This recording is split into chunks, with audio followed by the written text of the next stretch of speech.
What's up, family? This is your man, not your boy. Go Black to Africa. I hope all is well today, meaning your health, your psyche, physical body. Which brings me to my topic. Coming to Africa, you need to know what your health is about and the country that you're going to, what potential problems its environment could cause you. Now, these are some notes that I have taken since I have been coming back and forth to Africa in the last 4 years or so. And I've definitely been affected. My health has been affected by some of the things that we may not be typically used to back home because of our bodies being used to a certain environment. Let's get right into it. Air. Now, I know that air quality is a policy that America has in place to try to ensure that people have the right, clean environment that is need be. Now, this is supposed to be across the globe, an effort that is collectively done internationally and all that there. But there are some things in place that you'll find that are not. Even America does not hold true to all air quality of, staying away from pollutions. I lived in South Carolina where they didn't even have cars emission tests. So, you can have a car just emitting, pollution all throughout the air. But in saying that, let's talk about air quality.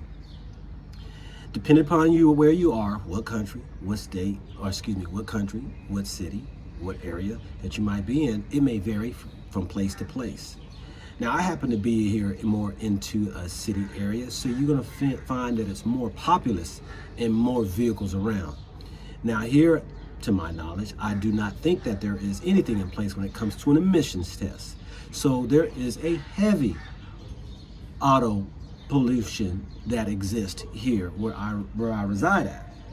Now, I've found this to be true no matter what African country that I have been in, that in most populous areas you will smell the fumes, and for me and my sinuses, it can be aggravating.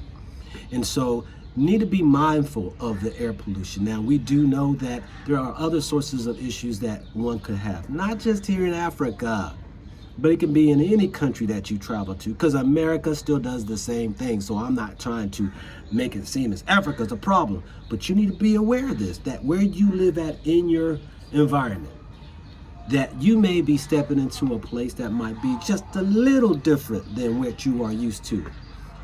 Speaking of that air quality, you might be in a place where they are using coal, wood, or even liquid fuel to be able to create heat or to cook. Yes, you have things like kerosene that they would use, charcoal, woods. Not here in this area here because it's a nice, beautiful, warm climate. But as far as the source of cooking, charcoal and wood is one source of providing the fire, which really aggravates me. Yes, I have been diagnosed with bronchitis, a mild case of bronchitis, where I just could not be able to get my sinuses in order, but yet it's by that beautiful woman across the way who has a small restaurant, who gets up early in the morning and she gets her day started preparing breakfast for all the people about to go for a long day's work. And she cranks up her stoves by putting that good old charcoal and burning it off. And guess where it flows? That's right, to my beautiful room. So it has caused aggravations. I will be relocating so that then I hopefully can find a place that do not have any of that around me, because it is all over the place that you will find restaurants, small restaurants, and people who cook and use these type of things in order to provide a fire. Now, in these air qualities, you need to make sure that if you are asthmatic or if you have any respiratory issues, that you might need to make sure that you might be away from a populous area or more on an open land or space in between you and your neighbor in order to have that air quality. Now, the other thing that I found out even here, being that I'm close to 10 minutes walk to the ocean, it's a very sandy area. And yes, there's sand everywhere. You cannot get around it, but there's sand everywhere. And so even the kicking up of the sand, the dust, also can cause aggravations to your breathing or to your respiratory issues. Let me take a good old drink of this lemon garlic, and there's also the little tea that I got right here with a little honey. Thanks to you all who wanted to go ahead to ensure that I was being okay.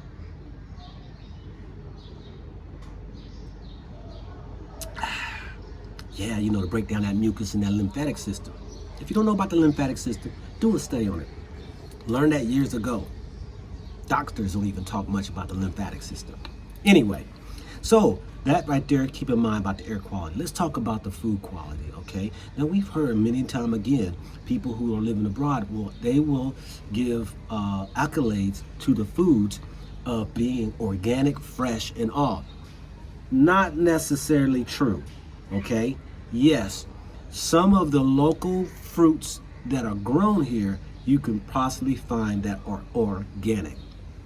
Now, that may not be true in all places, because depending on the farmer and whom and what type of fruits that they are growing, or even vegetables, they might be GMO product, as well as being using pesticides and any other sides that might be out there.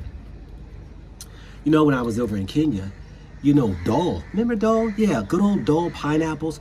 Yes, they got land after land after land after land of pineapples. Now, we know them good old boys ain't doing that much of organic.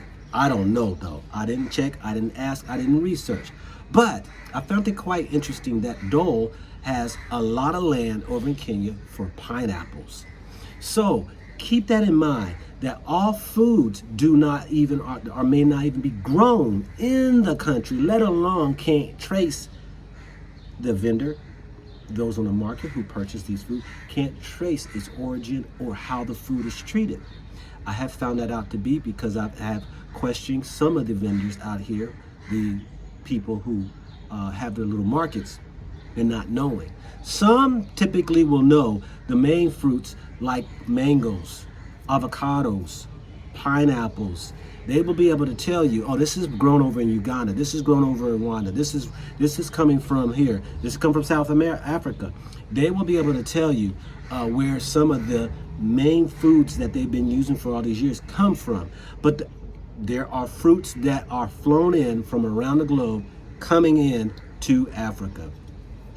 Yes, so we have to be aware on that too, because even the vegetables, you will find that they themselves may be GMO products.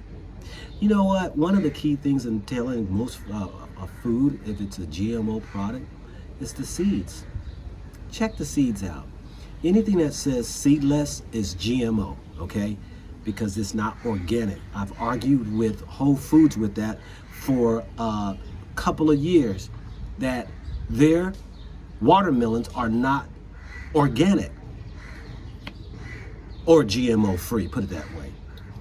And I had a manager who finally surrendered and said, yes, that is correct. So, yeah, know where your foods are coming from, because this also can cause you some issues. Now, in the foods, you know, like I said, you want to make sure you have your fresh foods and your fresh fruits and all that right there. Some organics, you can tell it will go bad quick. They don't have long shelf life, and that is good to know, that, you know, when you cook food or you have food sitting on your counter, it will not. So just keep that in mind. Now, waters, okay? Well, let me start right here on the vegetables, because the vegetables, sometimes you got to be very careful, because I didn't speak of something called bacteria in foods. In the foods, you will find different bacteria no matter where you travel. It's a good thing, and also it's a bad thing, because if your system is not used to certain bacteria, it can cause aggravation. And boy, did I find that out when I was in Egypt. Yes, I was on the shitter for 7 days, and it wasn't good. Thank goodness a couple brothers who's been several times before was able to help and aid me in taking a little medication for those old 7-day shitters. So raw vegetables, when consuming raw vegetables, you best believe you will be getting a whole lot of bacteria that your system may not be used to. I nowadays, after that experience, stay with the vegetables that are cooked and any other food that is cooked. Don't drink the water is one of the sayings we used to say about Mexico. But even coming here, be careful of tap water because you do not know what may be harboring within it. And so if you are going to drink the water, ensure that it's boiled because they will use the tap water to cook, but at least it is cooked. But stay away from cold soups, salads, even the milks. You got to be careful of the milks because even some milk are not pasteurized like we would find there in America, where they use it to kill off some of those bacteria and that can kill you dead. And so you need to be mindful of that if you love your milk, that if it's pasteurized or not. Now, I'm not sure if they have pasteurized milk or not. They should, because I'm not a milk drinker. But keep that in mind, that these bacteria and things are here, are everywhere in America as well. But your good old system is not used to the bacteria that are here. Now, your system will get used to it after a while, once it builds up its immunity, and then you will be able to consume those foods. Yes, I had to learn that as well, being over in each country I went to while I was in the military, that you will encounter those issues. Now, in saying that, we talked about the air, right? We talked about the food and the good old water.